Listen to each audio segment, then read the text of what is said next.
Hello, welcome to the 1st of March update, Connecting Consciousness. Last time I spoke, I said that it was very difficult to give out information, and a number of people who, we know were under a non-disclosure agreements. And when I said that I wasn't going to give any information out, I didn't mean forever. I just meant, while this situation is on. And I will be passing, useful, helpful information when this moment is sort of over, which hopefully, fingers crossed, isn't going to be long. So perhaps, as you would be expecting, I wanted to have a few words on the speech, and I'm sure lots of people have done their take on it. First thing, of course, that struck everybody was that we didn't see a defeated man. We didn't see somebody who was regretful or despondent or sad. We saw somebody who for all intents and purposes appears to be very confident. So what we need to do is to not perhaps take the whole speech, but maybe we need to look at certain words that were dropped in. There was some very interesting numerology stuff, and Tom Numbers needs to get a hand on that and have a look on some of the numbers. For instance, when he started to speak, the timing of when he spoke was very interesting. Right, so maybe you've all picked this all up, maybe you haven't, but he referred to Biden as the chief executive. Now, that's actually technically not accurate, because if you are a president, you are POTUS or president or the boss or what have you. But to be called a chief executive really relates to the corporation of America, and we know that the corporation is broke. And we know that officially because it was lodged as such in Companies House in London, which actually specified that the Corporation of America was dissolved, it's bankrupt. And so during that 1 hour and a half speech, once the president, that's President Trump of course, used the term for Biden as the chief executive, and that's really important. Well, that actually makes a clear distinction between a president and somebody who was not working for the Republic or the Constitution, but working for the corporation. So that I thought was a really interesting information giveaway. And then he made something else which you could take either way.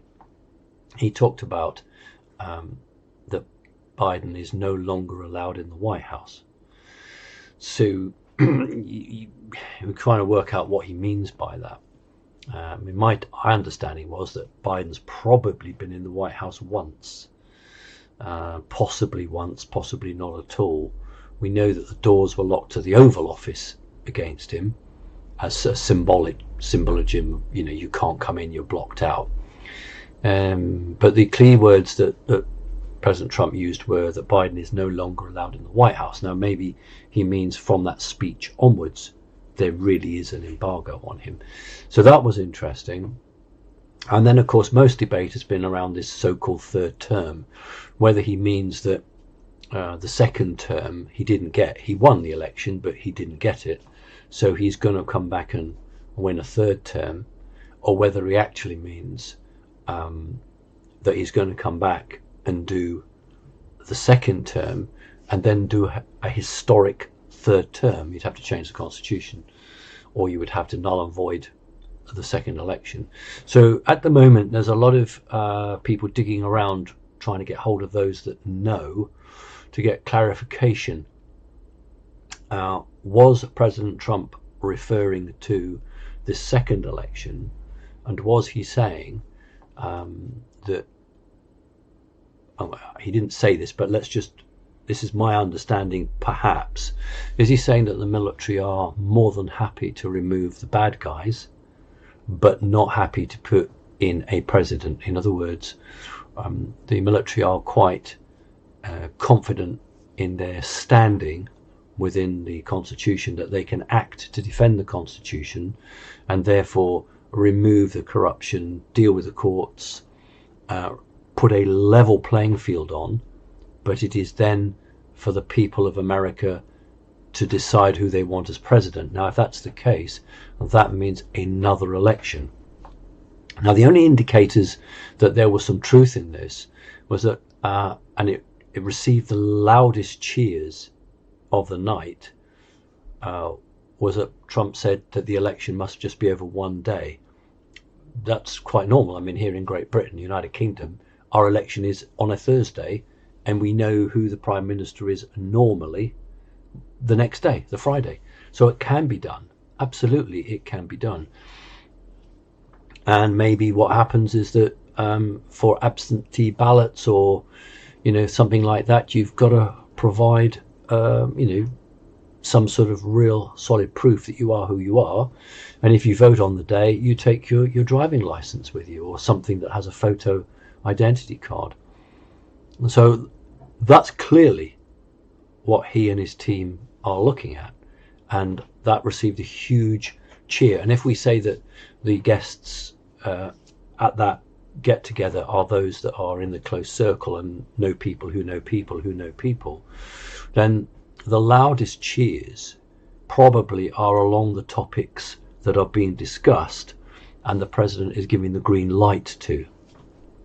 So I think we can clearly say that that's the vision, that the elections are held over one day and the results should be known the following day. So it is reasonably possible to assume that that is what they'll be looking at fairly soon. There'll be other bits that come up from that. And as I say, there's some more obscure stuff that's been hidden in there that numerology will pull out, and that might give us a more of a pointer. So I wanted just to give you that. There always will be a group of people who sort of expected Trump to say that this was going to happen and that was going to happen, and that just wasn't on the cards. The number of people who do know stuff and are absolutely having to be very quiet, and that's always a sign that something is very imminent. If you're 6 months away from something happening, then you tend to allow conversation. But if you are just days or weeks away from something happening, then you tend to want to kill all of the conversation because it's really imminent. And I think that's why we might be, simply because so many of the people that I know are under military NDAs, some are under commercial NDAs, and they've had it made very clear to them that they risk the process, and so they can't afford to do that. And other people like myself who are not under an NDA but have been told there are certain things that we'd rather you didn't talk about, at the moment. And that's I think where we are. So I was quite pleased with the little that was dropped in there. I never expected a call to arms. We weren't going to have that, but I was very pleased with the term chief executive and that odd phrase, Biden is not allowed in the White House. So that was quite interesting, and we have to contrast that with all the stuff that's going on the mainstream. And the president in his 1.5 hours hardly mentioned the media, hardly mentioned them, and that again is very suggestive, where he was really quite angry about the courts. I think he mentioned SCOTUS twice or 3 times, and it's the time he got angry. So that is again quite an important point, because that shows us that the courts were there, or are there, to uphold the Constitution.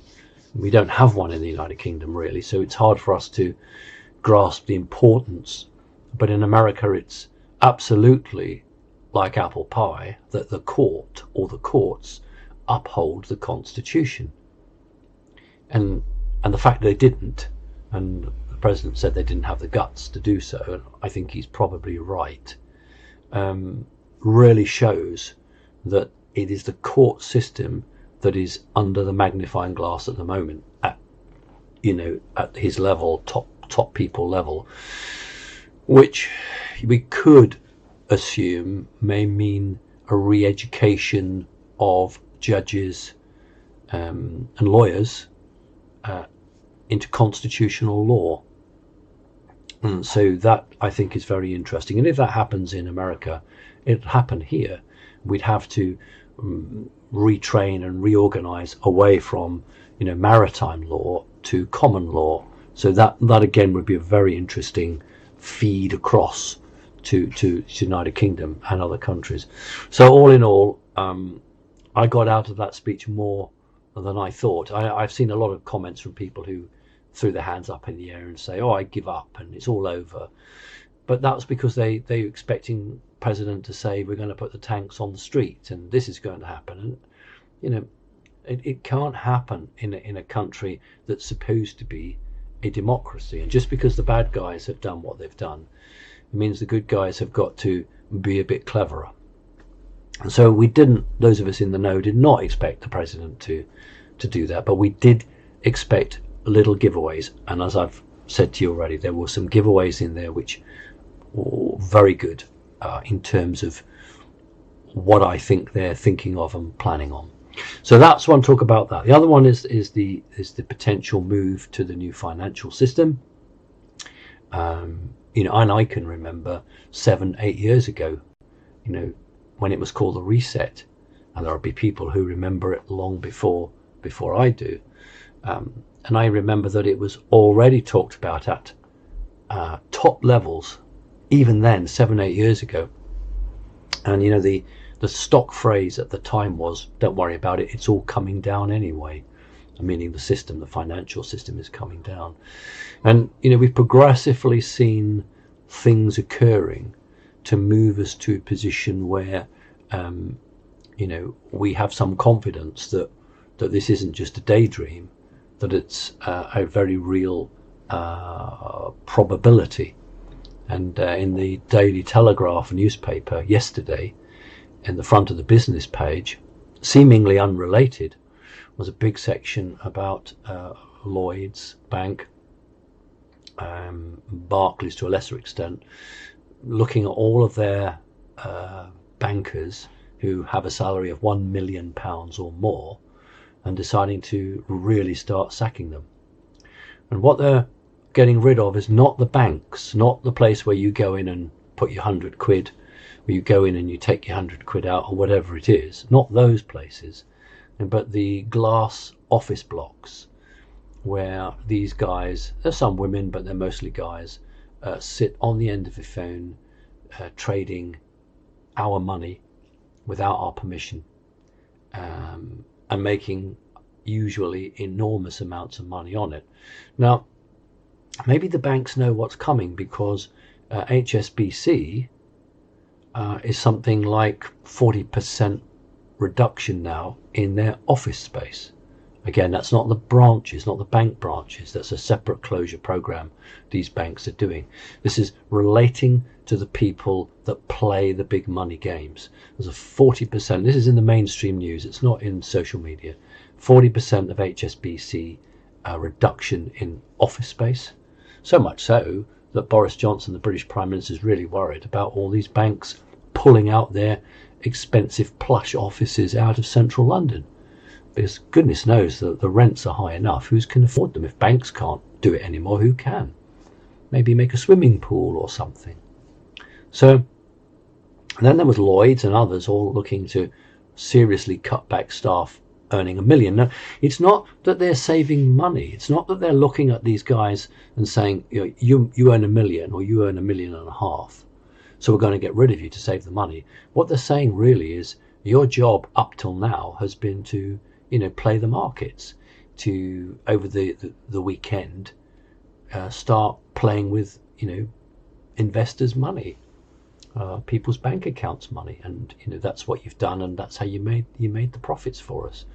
Well, if under this new system that's not going to be allowed, because that's the whole point in that sense of the word, that those people will no longer have access to the system, so they can't do that.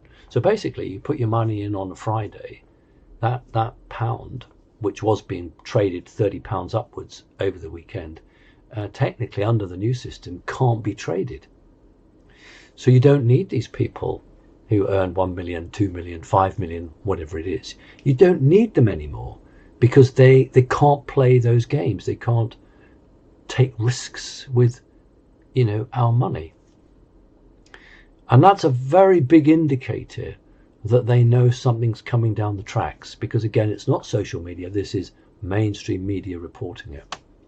So for those of you who are perhaps not quite with it, I mean, we've heard certain commentators until recently, and then people have had to be very quiet. The whole point about it is that it's a different system. It's a good system, and this system has run parallel with what we call the SWIFT, the normal banking system that's used throughout the world. It's the standard. We know that they've been trialing out this new system and running it alongside in some places to see how it worked. And you might remember last week, I think it was, that the Federal Reserve Bank had to be closed because of some sort of cyber attack going on. They had to literally close that down for an hour or so while they cleaned out the system. So all of these things tell me that this is not a daydream, that all the years that I and others have been picking up bits of information about a potential reset or a change probably is founded in truth. Probably founded in truth that a large number of people in very high positions have realized that if you really want to move humanity and you really want to change the way the world thinks, you have to start at the core problem, and the core problem is money. Not money in its sense, because money is a very useful commodity, isn't it? I mean, you can do so many good things with it. You can do bad things, but you can do so many good things with it.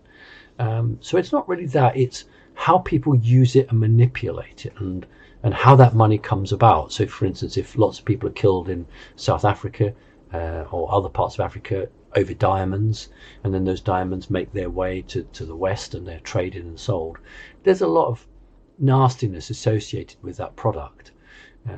Monies that have been gained from people's death through drug overdoses, through drug pushing.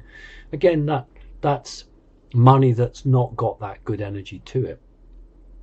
So I think what we're seeing is a large number of people across the planet who have determined that in order to move us forward, then you can't just have a handful of men dictating the whole control system of the planet. It must be a system that's not corruptible. When many people don't realize that gold and silver and precious metals, the price is not market led. There were four men who in London every morning would sit around a table and decide the price of each of those precious metals, and that would be the price for that day, unless there was a massive spike or something. Then they'd get back together again and move it, and they would set a minimum and a maximum for that day. Well, that's got to change, hasn't it? Because if we believe in capitalism in the sense that we believe in a free market economy, then really something should find its own line. More people want it, the higher the price it is. Although I've always had a problem with that, and I've always thought about a little hotel on the south coast, and if you book your hotel in February and it's a price, and then you go in August and it's a price plus 25% or a quarter more or a half more, yet it's the same wallpaper, it's the same bed, it's the same view out of the window, maybe it's a bit more sunny, same staff probably, same breakfast. It's called greed, actually. It's called greed. That, well, more people want it, therefore I can put the price up. Okay, well, what about in this dreadful lockdown situation where so many people can't get to the dentist and they're having to have teeth out? Could you say, well, so many people want teeth out that as a dentist I'm going to charge you double? You wouldn't do that because it would seem as morally wrong, but it's all right in every other respect, isn't it? So you see what I mean, that once you change the financial system and the concept and the values behind it, it does beg a lot of questions around our slavishness to the dictates of money and how that influences our lives. So I think it can only be a good thing, and I do think that we are moving towards a more positive aspect, and what we call the jolly old reset probably is true, although it's got lots of different names now, and we know there's been a long history of the good guys trying to force this into position. And so, I and others are waiting to see if, that's something that can come about, if it's something that, really can happen. Because if it happens, it would be a massive step forward for humanity. If you could take out that handful of people who manipulate for themselves the vast wealth of the planet, and to hell with all the ordinary people, if you can take that out and then change it with a concept that a banking system is just that, is where you put your money in, because you don't want to put it under the bed any longer. You put your money in and it should be safe, and then you can go and get it out. I mean, I remember 5-6 years ago, it was a terrible worry that the banks in Britain were going to crash, so much so that the government had to order a protecting figure. If you had under a certain amount in a bank, he was guaranteed to be protected. You get it back in about 2 to 3 weeks, but it was guaranteed. That's how close to a sort of a meltdown we were back then. Things have moved on now, and I think it's just very interesting that we've got this quite strong Trump energy, and those around him, far from giving up, actually looking at the next few weeks, shall we say, and we've got this resurgent idea of a new banking type of approach. And if the two could sort of work along side by side, I think that would be remarkable. I don't think one is dependent on the other. In fact, I know it's not. But it would be quite nice that, if something happened in one side, it might happen on the other side. When people who don't know about the topic ask what's the advantage of the new banking system, the stock answer, because you don't want to get into a big debate about stuff that's supposed to be secret, is that you say, if you send money to Japan, it takes 1 second now, which is probably accurate. Or if you're sending money somewhere else, instead of taking 30 minutes or an hour, or 2 days or whatever it is, it's just going to do it in just 5 or 6 seconds. And people will say, oh yeah, that's good, because we all live in a world where we expect things instantaneously. But that's actually just a byproduct of this potential new system. For me, its real importance is the removing from the clutches of the elite group who forever and a day have manipulated and used the system because they were in charge. And there is an argument that says, you the people, let us run it, and maybe you the people decided, no, I'm not going to have that anymore. And so there's all this interesting chatter and talk about when it will happen and if it will happen. And I know it's really hard for everybody, but who are the last to know? The last to know are the people who don't have an influence at that level. And what they used to say in America, and indeed in Germany from 43 onwards, on a need to know basis, a compartmentalized understanding. And so, just because it's not widely talked about doesn't mean it's not happening. Just because something is not there, everyone is a researcher now. And so you'll hear something on one site and then you'll go and see if it's repeated on another site. And the problem is that if you do hear it repeated on another site, the way the human psyche works is that individual believes that has validated the first report. You hear the first report, you hear 2 or 3 others which go, oh, that's validated it. Well, not if they're all wrong. Not if all the others copied the first one and the first one was wrong. It doesn't validate anything. And so unfortunately you can get into this sort of whirlpool of going round and round and round, and we can see some of the most ridiculous and ludicrous stuff which is just nonsensical. Although having said that, I was shown a very interesting short repetitive 3-second video clip of a supposed alien, tall grey would call them, always done against a black background when they're fake, you see. And and I said, looks fake to me, but whoever has done that absolutely knows what they're doing. In other words, they've either seen this creature themselves and they've created it, or someone has described it so well to them they can do it, and it turned out to be from the X-Men. But that's exactly how you drop information, and so it is on social media, because certain sites are approved, certain individuals are approved, and what those individuals will do is drop information.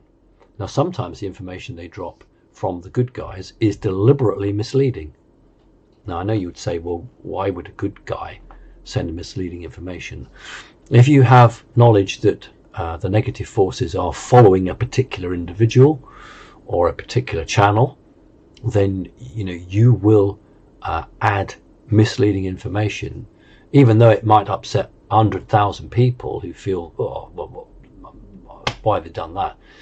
If it just affects that one bad person and they make decisions or report decisions on which affect their operation, then the good guys think that's a price worth paying.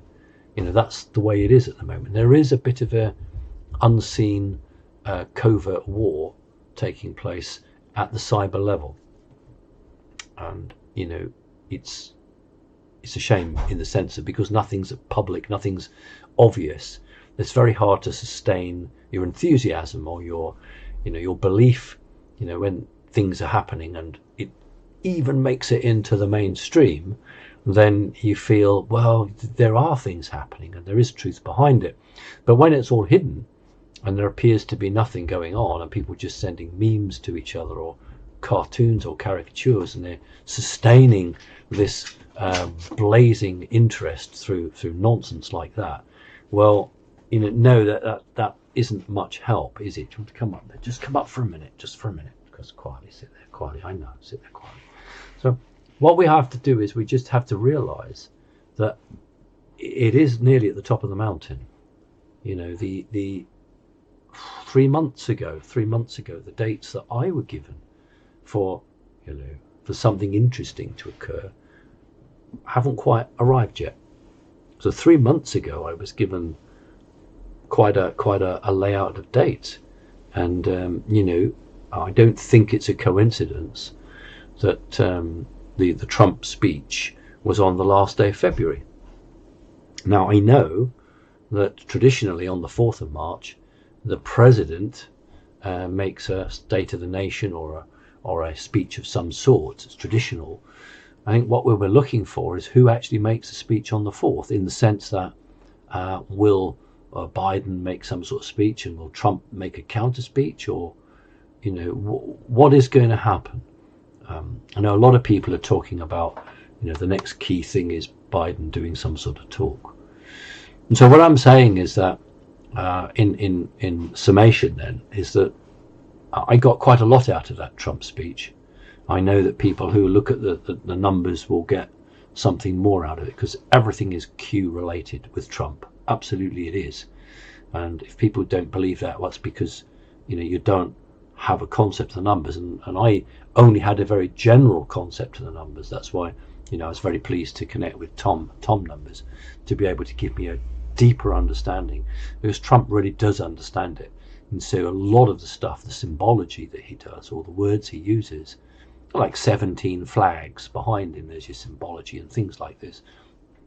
And I've seen on a live link, I've seen him at one of his outside rallies draw a large Q in front of the crowd and put the stick through it, a capital Q, put the stick through it. Now this is not coincidence, and And we know it's not coincidence, because if you go onto YouTube and you talk about Q, etc., they take you down. Well, if it was all nonsense and didn't mean anything, they wouldn't bother. They wouldn't take you down. So we know that when people talk the truth, YouTube, Facebook, Twitter take you down, and that's very interesting. And one of the reasons I got taken down, was because we spoke the truth, and that's why we were taken off YouTube and taken off Facebook, because somebody doesn't like the truth.